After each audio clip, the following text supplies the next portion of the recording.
Uh, Thanks, Nick.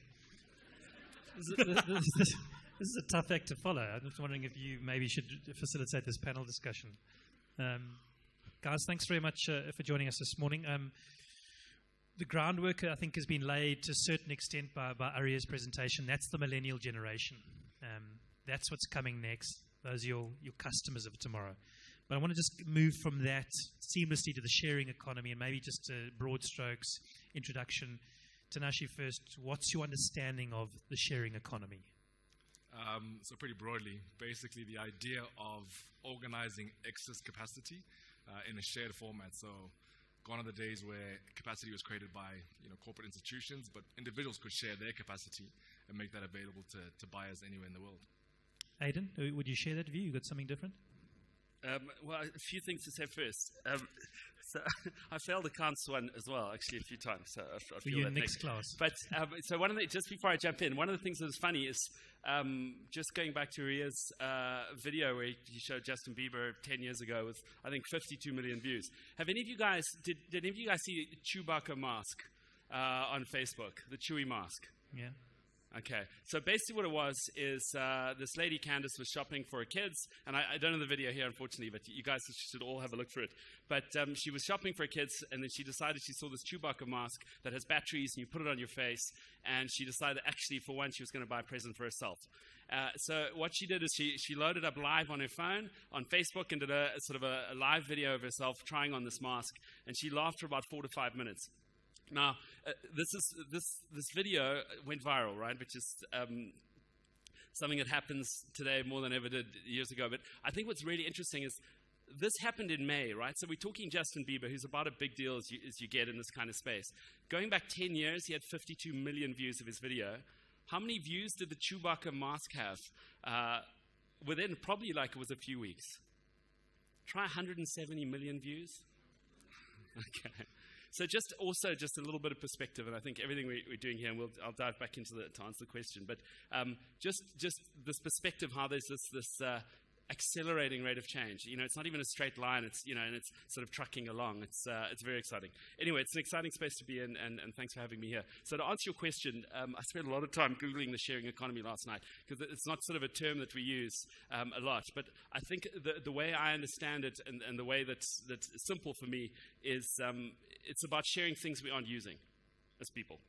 So it's like if you've got a parking bay in New York and you're not using it, you're sharing it with someone. If you've got... So it's to Tinashe's point, it's capacity being better utilized perhaps than it ever was. Yeah, and I think what I'm just, in my head, it's a simpler way of digesting efficiencies and utilization of assets and that side of it. But yeah, sharing things we aren't using. Like big examples like power tools, like equipment at home, like anything you want to share. So that's how I see it. Where do you think Tinashe, where are we in South Africa in terms of the sharing economy? How do we compare to the rest of the world? So firstly, I think it's worth looking at where we are as far as e-commerce is concerned, because ultimately the buyers of this capacity are doing so on mobile devices or on web platforms. So when you look at where we are as e-commerce, or where e-commerce is in South Africa, we're not quite at the same levels as the likes of the US, but we are starting to adopt these technologies. So obviously the fact that we exist in South Africa means that people in South Africa appreciate the convenience of accessing capacity through a smartphone for travel or for lodging, for example, with Airbnb, etc. So I think we're on the track now to unlocking a capacity that makes sense for Africans. I know that the first peer-to-peer rental platform launched in South Africa as well. A group of guys started up a business doing exactly that, and I'm sure a lot more startups will come about in the next few years, looking to unlock capacity in an efficient manner using mobile devices across SA and in fact across SSA. You mentioned Airbnb, and in my understanding, Airbnb and Uber, and I think to a lesser extent maybe more in the States, Lyft, I believe, is another player that's in this space, in this business travel space. Aidan, what's your understanding of the Airbnb offering, the Uber offering, and how they are playing this role as these disruptors, as the term goes?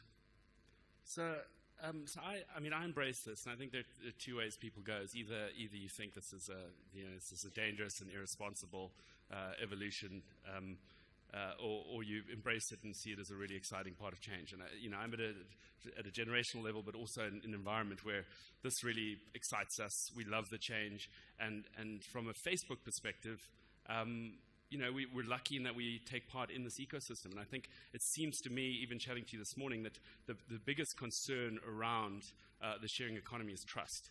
And you lose the structures and the rigors that come with the more formal economies before. And I think for us, that's what we do, is we're trying to connect people and businesses and build trust. So we play a role in the sharing economy, besides the fact that people are sharing inside the platform. No, for me, I embrace it hugely. I'm an avid user of Uber, an avid user of Airbnb, and I see the value there. I also get why, for the industry, it's scary, right? It's a change that's monumental. It's not peculiar to this industry.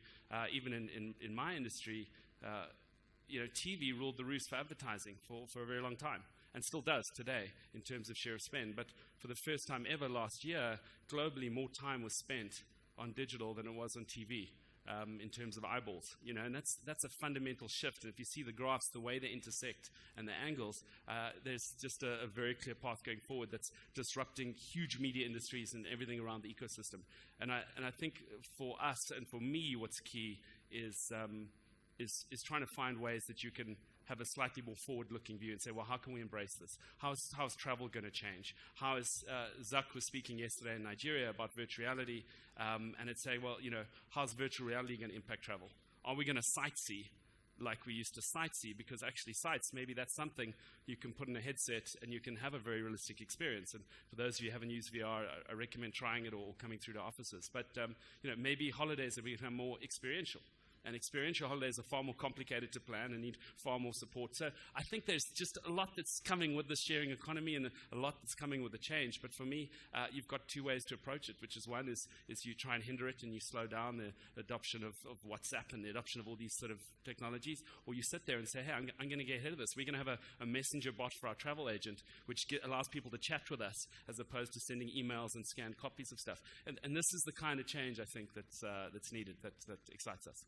Tinashe, Aidan touches on the issue of trust, and in my understanding of where the business travel industry is that's a huge element. Travel management companies, TMCs, this duty of care issue is huge, and they need to ensure safety of their travelers. And I know it's an issue you're familiar with. Uber, I'm sure, is sensitive to it. How do you approach that and convince your potential customers and suppliers from a corporate travel space point of view that this is a safe platform to use? So I think, there are a lot of responses to that. One is we obviously have processes that we use to ensure that every individual that's looking to sell kilometers on our platform has been vetted to some extent. And we do, criminal background checks in South Africa, we do driving evaluations, etc. So it varies from market to market. So that's the first thing, is we might define, let's call them gates or screens that suit a specific market to ensure that it meets the trust levels that a customer is looking for. The other is around transparency. So obviously with platforms like ours or with Airbnb, customers are able to rate their experience, and they do so pretty religiously. And that creates some other sort of track record for every single operator. Everything's transparent, it's visible, so you can't give one guy a poor experience and expect to get more customers. So I think it's fundamental to creating trust on these marketplaces, these online marketplaces where people are looking to connect with the operator on the side, but they want to know, like I know when I use Airbnb, I always look at the reviews, so I'll see what other guests have said about this host, and I imagine, other guests do the same for me when I'm hosting. So it's important, that every platform that considers, developing capacity, through conventional sharing economy principles, always adds an element of trust. And I think that community, that network, and obviously Facebook, they're pros at developing communities or enabling communities. I think we're just getting to the point now where we're figuring out how to make sure that this continues to feel like a community, and the same with Airbnb, in fact more so. Are you guys engaging with the corporate travel providers out there? Are there relationships, and how have those sort of first steps been taken to build that relationship between the sharing economy or platforms such as yourselves and the corporate travel space? Yeah, absolutely. So, I mean, looking at the attendees and the industries from which they come, these are primary industries that we target as far as partnerships are concerned. And we think about what they're looking to achieve and how we can supplement that or enable that. So for the most part, many of these industries or organizations want to own the travel experience end to end. So from the time I book my flight to when I get to the other side and I'm staying in this hotel and I'm potentially renting a car, getting around while I'm there, we want to ensure that our platform is open to integrating with the experiences that they're looking to create. So we have APIs that we make available to airlines, to hotel groups, allowing them to add this road transport element to their travel experience. In as much as we don't own the fleet, in over 450 cities across the globe, we have operators operating on our platform that have made road transport capacity available, and we'd like to connect them with business buyers. And we're always looking to grow the relationships we have with airlines, hotel groups. We have products like Uber for Business, Uber Central for concierge services. So there are a few things that we're looking to do to help them, supplement their travel experiences. Aidan, had something come across my desk yesterday afternoon, a press release, ironically timed actually, because of today's event, from a major corporate travel brand here in South Africa, and I won't name them, where the thought leader piece had a quote that said, "The sharing economy should not be considered for business travel just yet because of the complications related to paperwork." What's your response to that? Wow. I don't know. I don't know what my response to that is. Because you touched on earlier, Yeah. you said either you embrace it or you hinder it. Well, so I'll give you an example for me why I think the sharing economy has been crucial. So I recently did a trip to Portugal, and it's going to tie back to Uber. I did a trip to Portugal with my wife and my newborn, and we stayed in a funny spot outside, quite far out the city, about a half an hour drive outside of Lisbon. And we stayed in a house that was at the top of this sort of windy driveway and had sort of parking for one car. And my wife and I shared a bunk room with the baby, and it was the worst holiday I've ever had. It was absolute disaster sharing a bunk room with a baby who's newborn. But so that's besides the point. The thing that made it a really tough holiday was I arrived in Lisbon. I speak Spanish from my years over there, but no Portuguese, and I wanted to rent a car. And I got there to rent a car, and before I knew it, I'd paid 80 euros a day to rent a 1.3 litre Kia. I'd paid 200 euros insurance because the roads in Portugal are narrow and you will scratch your car at some point or another. And I left there somewhere along the line with sort of a 100 euro a day, 2,000 rand a day bill, which was probably the cost of the car if I'd bought it secondhand, and it was very secondhand. So, and then it got worse, is that, we had a couple of friends who came to stay, and they came in a car, but the driver only had space for one car parking at the top. So we'd do this wonderful game about when you're trying to move blocks across the river, and you've got to move two cars down to get one car up. It was an absolute disaster. And I just thought, if Uber was out here, it would have completely changed our lives. So the Uber wasn't. They went outside there. We had a wonderful map with no cars on it, which is frustrating. But at the end of the day, for me, if you put that in a business context, we work harder and faster and more efficient than we ever have before. And for me, the sharing economy is not only about saving and volume and opportunities. It's actually about efficiency, and it's a hugely efficient part of our routine and our travel. And I think it's very much an integral part of our business. So if I could just add there, the point you made was around paperwork being a limitation for the adoption of the sharing economy or sharing economy platforms. I think that constraint is not one that's driven, by any fundamentals of the sharing economy, but rather fundamentals of the corporate institutions that are procuring. No, absolutely. I think that's you touch on the exact point. The complication of the paperwork is coming from the corporate and TMC level, where the TMC, the travel management company, has a challenge of taking a corporate policy and integrating the sharing economy into that policy. And I think that's where we're at the moment in South Africa. Right. And we're doing quite a bit of work to get, I suppose, this consumer education engine running, where we're showing, corporate organizations that moving to this paperless environment where, because I remember my days from consulting, I'd always have to fill out an expense form, submit it, and wait for my reimbursement, and show proof of my receipts, etc. Where now through platforms like Uber for Business, could all be electronic, and you could set specific rules for specific employees.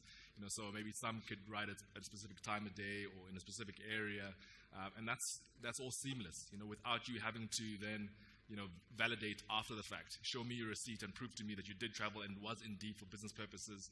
We could remove all that friction that exists there and make it completely seamless, and give you much better control of your spend, and forgive the punt, but it is quite a difference between the way things are being done now and the way we can do things using platforms like Uber for Business. And how do you drag those that are slow to the uptake? It's the same with our conventional core business, where it's such a difference. Me trying to explain, Uber to you and trying to walk you through the journey versus actually demoing Uber. Look, if I press this button, watch, in 2 minutes the car's going to come around the corner, right?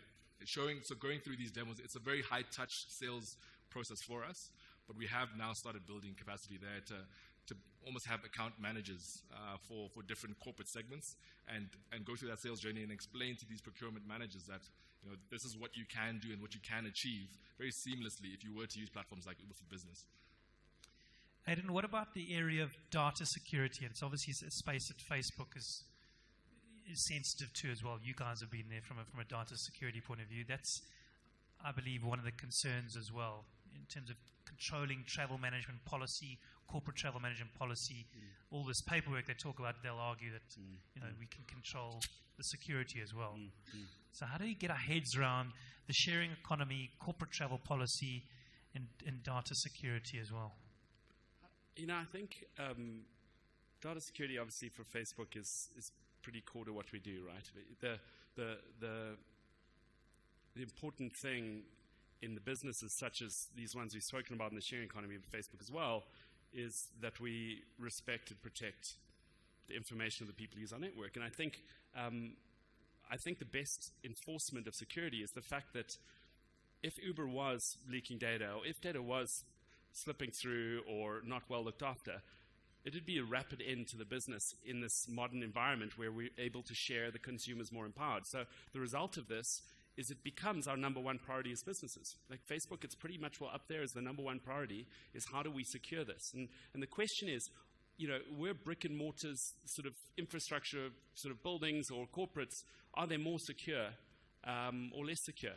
And at the end of the day, that debate's up there. But my experience is that security is such a critical part of the success and the trust that makes the businesses viable in the sharing economy that I think that's a really good self-reinforcement and ensures it's taken really seriously.